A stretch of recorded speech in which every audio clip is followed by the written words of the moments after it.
সুপ্রিয় শিক্ষার্থী বন্ধুরা, আসসালামু আলাইকুম। আশা করি সবাই ভালো আছো। আমাদের ইতিমধ্যে একটা বছর চলে গেছে। নতুন বছর, নতুন ক্লাস, নতুন বই। তো শিক্ষার্থী বন্ধুরা, আমরা জানি সাধারণত পড়াশোনা যেটা সেটা কোনোদিনই পুরানো হয় না। সবসময় কাজে লাগে। তো আমি আজকে তোমাদের কিছু বিষয় আলোচনা করব।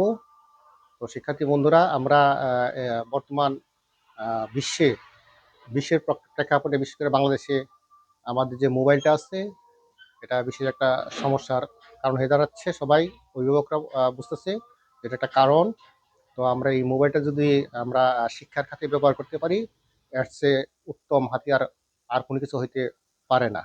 আমরা চেষ্টা করব এই মোবাইলটাকে আমরা সঠিক কাজে ব্যবহার করব। তো শিক্ষার্থী বন্ধুরা, আমরা সকল ক্লাসের কিছু বিষয়বস্তু নিয়ে আলোচনা করতেছিলাম। আমরা জানি আমাদের গণিতের ব্যাপারে, বিশেষ করে গণিতের ব্যাপারে আমাদের খুঁটিনাটি বিষয় জানার দরকার। কারণ আমাদের এমসিকিউ এবং শর্ট প্রশ্ন আছে এগুলা দেখার জন্য। তো শিক্ষার্থী বন্ধুরা, আজকে তোমাদের যে বিষয়টা দেখাবো আমরা জ্যামিতির জ্যামিতির জ্যামিতির মৌলিক ধারণা পর্ব 2। এখানে জ্যামিতির মৌলিক ধারণা ইতিপূর্বে আমি একটা পর্ব দিয়েছি, জ্যামিতির ধারণা সম্পর্কে একটা ক্লাস নিয়েছি। আজকে আমরা 2 নম্বর ক্লাস নিব। আশা করি যদি এই ক্লাসটা মনোযোগ সহকারে শোনো, তাহলে অবশ্যই আমরা এই জ্যামিতি সম্পর্কে ভালো একটা ধারণা পাবো। তো আজকে যে জিনিসটা যদি দেখাবো আজকে আমি জ্যামিতির যে কোণ আছে, কোণ বিষয়ে আমি তোমাদের বিভিন্ন কোণগুলো দেখাবো। তো শুরু করা যাক আমাদের আজকের মূল বিষয়বস্তু। আজকে আমরা যাই কোণ। আমরা কোণের একটা যে সকল বিষয় আছে সেগুলো আমি একটু দেখাচ্ছি। কোণ, সমকোণ, সূক্ষ্মকোণ, স্থূলকোণ, সরল কোণ, প্রবৃদ্ধ কোণ, সম্পূরক কোণ, পূরক কোণ, সম্পূরক কোণ, বিপরীত কোণ। এই বিষয় নিয়ে আমরা আজকে আলোচনা করব। আশা করি তোমরা যদি মনোযোগ সহকারে শোনো তাহলে সেটা তোমাদের স্বয়ংসম্পূর্ণ হবে। তো শিক্ষার্থী বন্ধু, আমরা যাই প্রথমে একটা কোণের সংজ্ঞা যাই। তো আমরা জানি কোণের সংজ্ঞাটা সবাই আমরা বুঝি, কিন্তু কোণের সংজ্ঞাটা দেওয়াটা একটু কঠিন হয়ে দাঁড়ায়। তো আমি বিভিন্ন জিনিস বিভিন্ন বই থেকে আমি সংগ্রহ করছি যে সংজ্ঞাটা আমার কাছে সবচেয়ে মনে হয়েছে এবং সবচেয়ে সহজ মনে হয়েছে এবং মনে রাখার মতো আমি মনে করি সেই সংখ্যাটা আমি আজকে দিচ্ছি। এখানে লিখছি কোণ, যখন দুইটি রশ্মি একটি সাধারণ বিন্দুতে মিলিত হয় তখন সৃষ্ট ফাঁকটিকে কোণ বলে। এখানে যে বিষয়টা আসছে, দুইটা রশ্মি, এখানে আছে দুইটা রশ্মি, যে জিনিসগুলো আমি দেখে আন্ডারলাইন আছে, দুইটা রশ্মি একটি সাধারণ বিন্দুতে মিলিত হয় সৃষ্ট ফাঁকটিকে। তা আমি এখানে আন্ডারলাইন করছি দুইটা রশ্মি একটা সাধারণ বিন্দুর মিলিত হওয়া এবং সৃষ্ট ফাঁকটিকে আমরা কোণ বলবো। আমি আবার বলছি, যখন দুইটি রশ্মি একটি সাধারণ বিন্দুতে মিলিত হয় তখন সৃষ্ট ফাঁকটিকে কোণ বলে। তো আসা যাক, দেখি আমি এটাকে আমি চিত্রের মাধ্যমে দেখাচ্ছি। একটা রশ্মি, একটা রশ্মি আর একটা রশ্মি, একটা রশ্মি, এই দুইটা রশ্মি, একটা রশ্মি আমরা যদি ধরি এ বি সি, এখানে এ বি একটা রশ্মি এবং বিসি একটা রশ্মি, এ বি একটা রশ্মি এবং বিসি একটা রশ্মি। এই বিন্দুটা হচ্ছে সাধারণ বিন্দু, এটা হচ্ছে সাধারণ বিন্দু। যদি মিলিত হয়, তখন সৃষ্ট ফাঁকটিকে, এই ফাঁকটিকে কোণ বলা হয়। তাহলে এখানে আমার সংজ্ঞার সাথে দুইটা রশ্মি, কি রশ্মি, এ বি রশ্মি, আরেকটা রশ্মি বিসি রশ্মি বা সিবি রশ্মি, এই দুইটা রশ্মি একটা বি বিন্দুতে মিলিত হয়েছে। মিলিত হওয়ার কারণে এই জায়গাটা কি হচ্ছে, ফাঁক হয়েছে। এই জায়গাটা ফাঁক হয়েছে, এই ফাঁকটাকে বলা হয় কোণ। এখন প্রশ্ন হলো, এখানে তো একটা ফাঁক হচ্ছে, এটাও তো একটা ফাঁক হচ্ছে, এটা কোণ নয়? অবশ্যই এটাও একটা কোণ, কারণ এখানে দুইটা রশ্মি, এটা সাধারণ বিন্দু, এটা একটা কোণ, এটাও কোণ, এটাও কোণ। তাহলে শিক্ষার্থী বন্ধুরা, আমরা ইতিমধ্যে সংজ্ঞাটা পাইলাম। কয়টা শর্ত আছে? দুইটা রশ্মি থাকবে, একটা সাধারণ বিন্দু থাকবে, মানে একটা সাধারণ বিন্দু মিলিত হবে এবং সৃষ্ট ফাঁক থাকবে, এটাকে বল আমরা কোণ। এবার আমরা যাই কোণের প্রকারভেদে। তো আমরা তোমাদেরকে একটা সংকেত দেখাচ্ছি। এই সংকেতটা আমরা উপরে ক্লাসে গেলে পাওয়া যায়। সংকেতটা আমরা, এটা গ্রিক ভাষা আমরা একটা থিটা বলা হয়, এটাকে থেটা বা থিটা থেটা বা থিটা বলা হয়। এটা এটা সাধারণত আমরা কোণকে প্রকাশ করি, এটা আমরা সাধারণত কোণকে প্রকাশ করি। তো আমি দিকে একটু নোট দিব এবং চিত্র দেখাবো, তোমরা যদি একটু খেয়াল করো তাহলে এই সংজ্ঞাটা মানে শিখতে হবে না, শুধু একটা সংকেতের মাধ্যমে সেই সংজ্ঞাটা জানা যাবে। তো আসা যাক, আমরা কোণের সংজ্ঞা দিলাম, আমরা এখন যাবো সমকোণ। সমকোণটা কি আছে? সমকোণ এখানে থিটা ইজিক্যাল টু যদি 90 ডিগ্রি হয় তাহলে সেটাকে বলা হয় সমকোণ। অর্থাৎ থিটা ইজিক্যাল টু যদি 90 ডিগ্রি হয় তাহলে সেটাকে বলা হয় সমকোণ। আমি প্রথমে সমকোণ নিয়ে আলোচনা করব, এই কারণে কারণ সমকোণ থেকে আমি বাকি কোণগুলার সংজ্ঞা আমি দেব। এখন যদি একটা রেখাংশের উপর যদি আরেকটা রেখাংশ পড়ে লম্বভাবে পড়ে, একটা রেখাংশের উপর যখন আরেকটা রেখাংশ লম্বভাবে পড়ে তখন সে আগে রেখাংশটাকে দুইটা কোণে বিভক্ত করে এবং এই দুইটা কোণের পয়েন্ট 90 ডিগ্রি, এটা 90 ডিগ্রি। তাহলে আমরা সংজ্ঞা দিতে পারি যে কোণের পরিমাণ 90 ডিগ্রি সেটাকে বলা হয় সমকোণ। অর্থাৎ 90 ডিগ্রি কোণকে সমকোণ বলে, 90 ডিগ্রি কোণকে সমকোণ বলা হয়।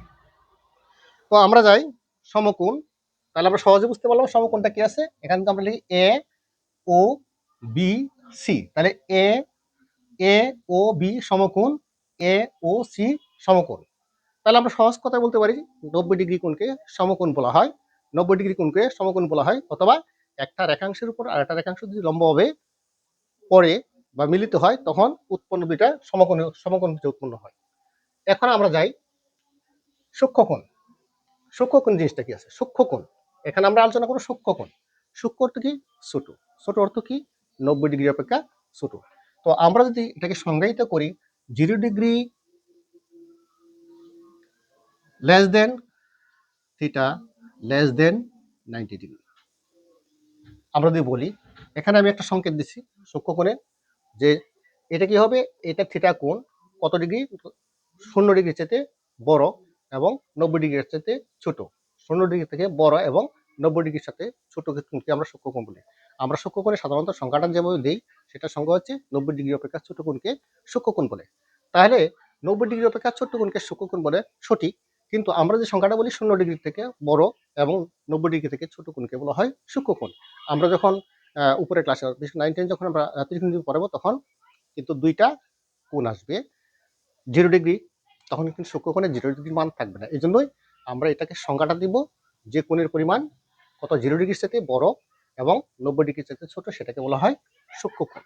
তাহলে আমরা সূক্ষ্মকোণে যদি আমরা সংখ্যাটা লিখি, এখানে আমরা একটা রেখাংশ দিলাম এবং এটা একটা রেখাংশ দিলাম বা রশি দিলাম। সেখানে যদি আমরা রশি দিই, যদি আমরা রশি দিই তাহলে এ বি সি, তাহলে কোণ এ বি সি হবে সূক্ষ্মকোণ। কারণটা কি? তাই এখানে অবশ্যই এটা কিছু 90 ডিগ্রি অপেক্ষা ছোট, 90 ডিগ্রি অপেক্ষা ছোট, তাই এটাকে সূক্ষ্মকোণ বলা হয়। তো আমরা যাই পরবর্তী কোণ হচ্ছে আমাদের স্থূলকোণ। আমরা স্থূলকোণ, স্থূল অর্থ কি? মোটা। আমরা যেটা বলি স্থূল দেহের অধিকারী, বলা স্থূল দেহের অধিকারী, সে বেশ মোটা সোটা। স্থূলকোণ মানে মোটা কোণ। কোন ধরনের মোটা? 90 ডিগ্রি অপেক্ষা যদি বড় হয়, যদি যে কোণের পরিমাণ 90 ডিগ্রি অপেক্ষা বড় তাকে বলা হয় স্থূলকোণ। এই সংজ্ঞাটাকে আমরা আরো সুন্দর করে বলতে পারি যদি আমি এটাকে সংকেত দিই 90 degree less than theta less than 180 degree.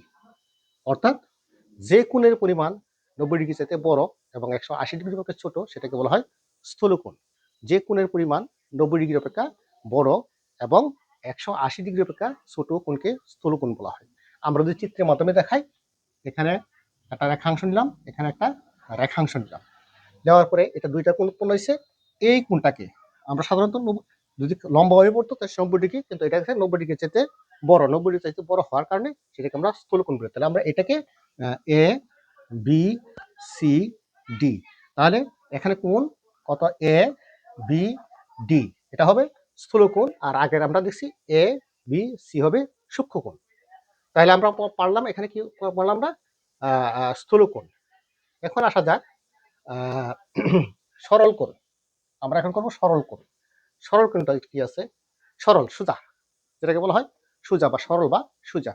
অর্থাৎ যে আমরা যদি দেখি থিটা ইকুয়াল টু যদি কত হয় 180 ডিগ্রি হয়, অর্থাৎ যে কোণের পরিমাণ 180 ডিগ্রি তাকে বলা হয় সরল কোণ। যে কোণের পরিমাণ 180 ডিগ্রি সেটাকে বলা হয় সরল কোণ।